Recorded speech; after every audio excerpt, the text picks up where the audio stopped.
नमस्कार दोस्तों, एक बार फिर से स्वागत करना चाहूँगा आपके अपने ऑफिशियल यूट्यूब चैनल पर जिसका नाम है गवर्नमेंट जॉब्स एनालिसिस। तो गाइस अगर आपने मेरी पिछली वीडियो नहीं देखी जिसमें मैंने आपको बताया कि सीआरपीएफ में आने वाले समय में 2020-21 आने वाले सालों में कौन-कौन सी वैकेंसीज निकलने वाली है जिसका ऑफिशियल डेटा दोस्तों स्क्रीन के ऊपर आपने देख लिया होगा और अभी देख भी रहे होंगे दोस्तों। तो ऑफिशियल डेटा दोस्तों आपकी स्क्रीन के सामने दोस्तों अगर आप देख सकते हो मैं आपको पॉइंट आउट कर देता हूँ कहाँ पे डेटा है दोस्तों। तो ये पूरा का पूरा डेटा दोस्तों ये देख सकते हो आप स्क्रीन के ऊपर। ऑफिशियल डेटा दोस्तों ऑफिशियल वेबसाइट से ऑफिशियल लिंक से दोस्तों मुझे मिला हुआ दोस्तों। इसका लिंक डिस्क्रिप्शन बॉक्स में आपको मिल जाएगा। तो दोस्तों ज़्यादा देरी नहीं करते, टॉपिक की बात सीधा शुरू करते हैं। तो दोस्तों टॉपिक आज हमारा ये है कि हेड कांस्टेबल मिनिस्ट्रियल में कुल मिला के 875 वैकेंसीज आने वाली है आने वाले साल में। इस साल के एंड तक या फिर आने वाले साल में 2021 के मई महीने से पहले पहले वैकेंसीज निकल जाएंगी दोस्तों। क्योंकि दोस्तों ये जो वैकेंसीज है ये बिल्कुल ऑफिशियल वैकेंसीज है और प्रूफ के साथ दोस्तों। ये जो लिंक है, ये जो डेटा है दोस्तों, ये बिल्कुल ऑफिशियल वेबसाइट के ऊपर पड़ा हुआ है। इसका लिंक दोस्तों मैं आपको डिस्क्रिप्शन बॉक्स में दे दूंगा दोस्तों। तो अभी हम बात करेंगे हेड कांस्टेबल मिनिस्ट्रियल के बारे में दोस्तों। तो कुल मिला के 875 वैकेंसीज निकलने वाली है। ठीक है, हेड कांस्टेबल मिनिस्ट्रियल की बात कर रहा हूँ। कुल मिला के 875 वैकेंसीज खाली है इस समय। अब दोस्तों मैं बात करता हूँ कि इसकी प्रीवियस ईयर की जो वैकेंसी निकली थी उसका क्या एलिजिबिलिटी क्या थी दोस्तों। क्योंकि काफ़ी बच्चों ने अभी फॉर्म पहली बार अप्लाई करना है इसका, तो बच्चों को पता नहीं है कि एलिजिबिलिटी क्या है, एज क्या है, एजुकेशन क्या है, क्या क्या स्टेज होगा एग्जामिनेशन का, क्या क्या स्टेज होगा सिलेक्शन प्रोसीजर का। दोस्तों कुल मिला के आपको बता देता हूँ क्या रहेगा। तो दोस्तों सबसे पहले मैं आपको बता देता हूँ, ये देखिए।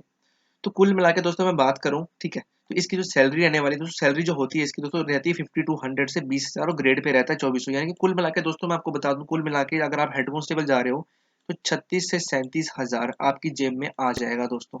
ओके, ठीक है, सैलरी की बात खत्म हो गई दोस्तों। सैलरी की बात समझ आ गई ना आपको। ठीक है, मेन चीज क्या है सैलरी में याद रखने वाली, पे बैंड एंड ग्रेड पे।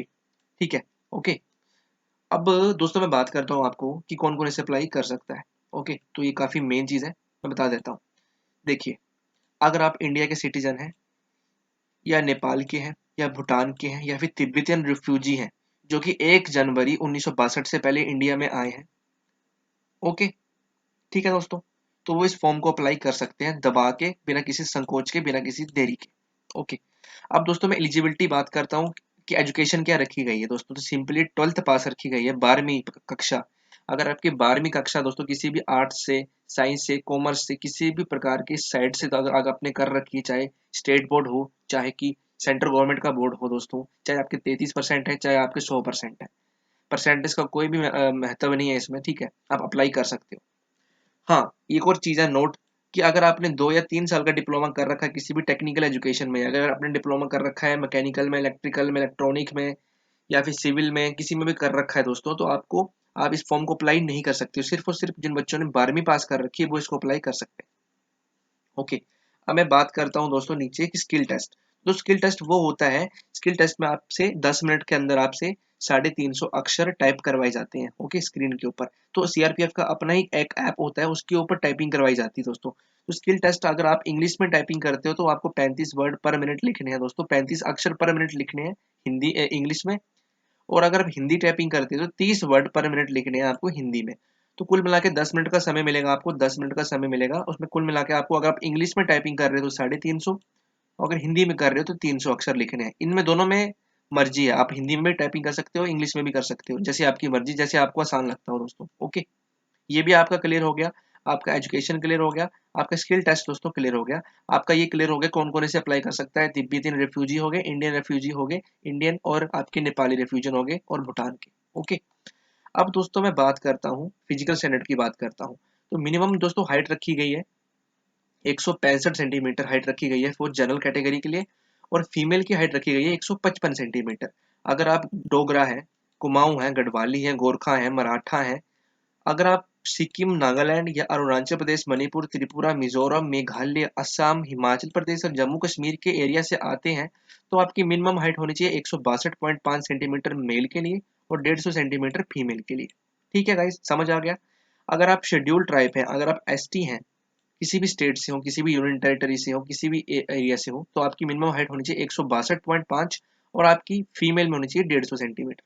ठीक है, अब मैं बात करता हूँ चेस्ट की। तो चेस्ट में काफी बच्चे पूछते हैं कि चेस्ट सर कितनी फुलानी है, कितना रहता है। ठीक है, तो चेस्ट में अगर आप जनरल कैटेगरी के बच्चे हो या फिर ओबीसी हो या फिर एससी हो, तो मिनिमम आपकी चेस्ट होनी चाहिए बिना फुलाए 77 सेंटीमीटर, 77, और फुला के 82। ओके, अब दोस्तों अगर आप शेड्यूल ट्राइब हो, अगर आप एसटी हो, तो आपकी मिनिमम चेस्ट होनी चाहिए 76 और फुला के 81। मिनिमम 5 सेंटीमीटर का आपका एक्सपेंशन होना चाहिए। जैसे कि बाय द वे अगर आपकी चेस्ट है 77 सेंटीमीटर बिना फुलाए, फुलाने के बाद 5 सेंटीमीटर फुला हुआ होना चाहिए। ओके, समझ आएगा गाइस आपको? अगर समझ नहीं आया तो कमेंट कर दीजिएगा नीचे, ठीक है, मैं समझ जाऊंगा। ओके, वेट कितना होना चाहिए? वेट आपका मिनिमम दोस्तों लिख रखा है, weight proportion to height and age, ऐसा कुछ नहीं होता। मिनिमम वेट आपका होना चाहिए 48 केजी मेल के लिए, फीमेल के लिए होना चाहिए मिनिमम 42 केजी। ओके गाइस, समझ आ गया आपको? बहुत आसान तरीके से मैंने समझा दिया है। ओके, अब मैं बात करता हूँ नीचे और इसके बारे में, एज की बात करता हूँ। तो मिनिमम 18 साल आपकी एज होनी चाहिए और मैक्सिमम 25 साल एज होनी चाहिए। अगर आप एससी हो या फिर एसटी हो तो आपको 5 साल की छूट मिल जाएगी, यानी कि 30 साल। ठीक है, 18 से 30 साल तक आप अप्लाई कर सकते हो अगर आप एस सी एस टी हो। अगर आप ओबीसी हो तो 3 साल की छूट मिलेगी। तो 3 साल यानी कि 18, 25 प्लस 3 कर लीजिए, 28 साल तक अप्लाई कर सकते हैं अगर आप ओबीसी से हो दोस्तों। ठीक है, तो दोस्तों ये भी आपको क्लियर आउट हो गया, आपका एज वाला फंडा भी आपको क्लियर हो गया होगा, एज वाला फंडा क्या है। ठीक है, ये एज वाला फंडा आपको समझ आ गया होगा कि एज वाला फंडा क्या है। 18 से 25 साल, 5 साल का छूट मिलेगी एस सी एस टी को, 3 साल की ओबीसी को। ओके, समझ आ गया दोस्तों? नहीं समझ आया कमेंट कर दीजिएगा, मैं समझ जाऊँ। ओके, अब दोस्तों मैं आपको और बात करता हूँ कि इसका सिलेक्शन प्रोसीजर क्या होने वाला है, कैसे कैसे आपके सिलेक्शन होगा। ठीक है, तो दोस्तों थोड़ा सा मैं इसको डाउन करता हूँ, ये देखिए। तो दोस्तों पिछले साल दोस्तों आपका सबसे पहले हुआ था फिजिकल स्टैंडर्ड टेस्ट हुआ था, उसके बाद आपका हुआ था रिटन टेस्ट, उसके बाद हुआ था स्किल टेस्ट, उसके बाद हुआ था मेडिकल। ठीक है, पिछले साल का तो ये था। अब इस साल क्या होगा वो हमें नहीं पता, वो न्यू नोटिफिकेशन में मिल जाएगा।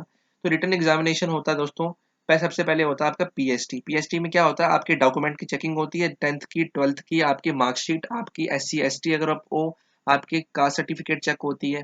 ठीक है, और उसके बाद में आपका रिटन एग्जामिनेशन होता है जो कि होता है 225 नंबर का।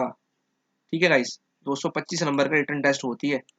अब मैं आपको नीचे बताता हूँ कि इसका सिलेबस क्या क्या होता है। ओके, थोड़ा सा मैं डाउन करता हूँ स्क्रीन उसको, ये देखिए।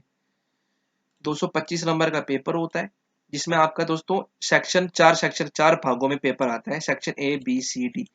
सेक्शन ए में हिंदी लैंग्वेज होती है या फिर इंग्लिश लैंग्वेज होती है। बेसिक हिंदी और इंग्लिश लैंग्वेज में से ऑप्शन होता है, कोई भी चूज कर सकते हो। तो 50 नंबर की ये हो गई।